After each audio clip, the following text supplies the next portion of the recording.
Here's my favorite part is you're not innocent. Ladies, this is your turn. Fellas, take it off. Leave it on, but take the time off. 50-50. He'll be stupid tonight. 100%, maybe 75 with that laugh. I said he'll be stupid. 100% you'll stop him before he can make that decision. Do you know why? It's because you look for situations and clues that don't exist. That's where the women mess up. You look for things that aren't real, and that's because you're detectives. And that's because of all the murder TV you bitches watch every goddamn day. Look at the sleeper cells. My wife calls it watching murder. Do you know how scary that is? Do you know what the next step is above watching murder? Committing murder. That's the next step. It's trained her to look for shit that doesn't exactly exist. And it starts slow. Scripted shows. That's how it starts with SVU, CSI, Murder, She Wrote. All scripted shows, things that we can all watch. It's meant to tear at the heartstrings. We could watch that and enjoy that, okay? No, then they graduate to the internet, newspaper clippings, documentaries, real life shit you can learn from. My wife watches one show every single day called Snapped. I pray to God that gets picked up in this microphone because someone just said snapped and stared me in the eyes as I said that.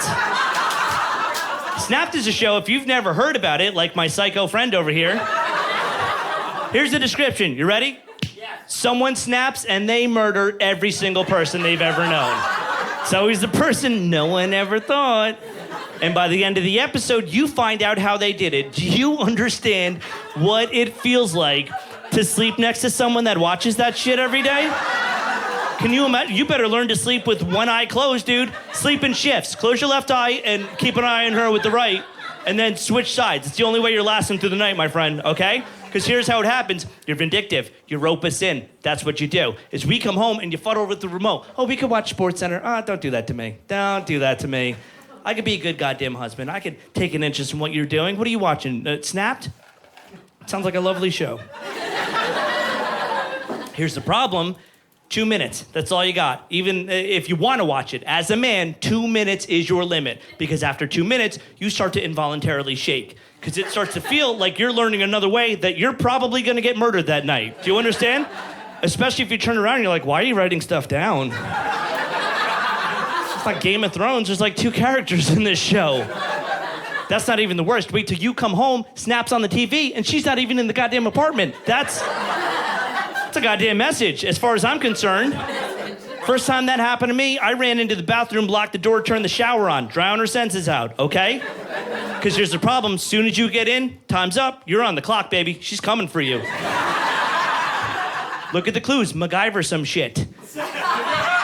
Figure out what's happening. I looked, saw the shower was on. I reached in and put it all the way to hot, just to see if she wrote anything on the mirror. That's where it starts. I turned around, it said snapped in reverse. I got the fuck out of that apartment. That joke was to make up for the older people that didn't get the Molly joke. But here's what happens. It trains you. You think of shit that's not gonna happen. You guess things before they happen. We can't surprise you anymore because you guess every goddamn thing. That's why guys stop trying. Perfect example. This year, for my wife's birthday, I got her tickets to a lantern festival. I don't know if you've ever seen this. They're paper lanterns. You light a fire underneath, and they all rise up in the sky. Now look at the women get boners. This is unbelievable. It's lanterns and murder. This is why we call you bipolar. I don't know what happens, but it just runs your life. She's always wanted to go, and I got her tickets. Do you know why? I'm a good goddamn husband, and I can listen. I thought ahead of time and got her tickets. Here's the problem. It's a week before her birthday. We were watching TV, and a commercial came on for a hepatitis medication. This man in the commercial is riddled with hepatitis. He can't make any right decision with this. Like, oh, I got hep, can't do anything. Here's the point of the commercial. I found that funny, too. Here's the point of the commercial. It's a medical commercial, and we're supposed to believe, like the rest of the medical industry, through the miracle of finding one tiny little pill, this guy is now able to accomplish every single goal he's ever wanted, including taking his wife to a motherfucking lantern festival. What do you think she did? She elbowed me and was like, man, I wish someone would surprise me with tickets to that. You fucking bitch. What are the goddamn chances? Here's the problem. He's not dumb. He's confused. Look at me. He's not dumb. He's confused. And he's confused because you don't know what the fuck you want. That's the real problem. And here's why. What do you say? Women, what's the first thing you say? Just surprise me. I just want to be surprised. I just wish someone would surprise me.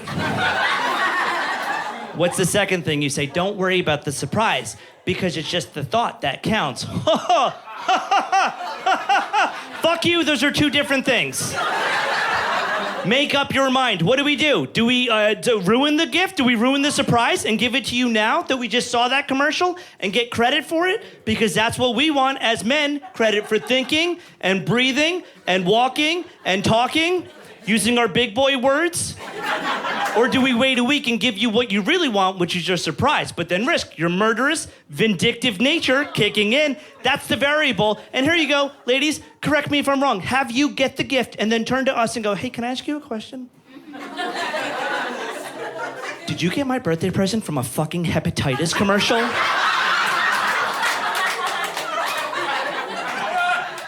There is no winning, and that's when I've decided 8 months into marriage, it is all or nothing for me. Here's the line. This is it. Guys, join me if you want. Ladies, make the decision. You're getting everything or you're getting nothing. You're getting the thought and the surprise or nothing at all. And if you want the choices, here we go. Do you want to go to the festival? You're going to the festival. Do you know why? I got tickets ahead of time because I can think. So if you're looking for the thought and someone that can think, I can fucking think, so there's your fucking thought, okay? And now it's all or nothing. Don't forget that. You've gotten the thought. Here's the surprise. You ready for it? Because here it comes. Here we go. I've also got hepatitis. Tickets actually came with the medication. Really, you wouldn't believe the shit I've been able to accomplish.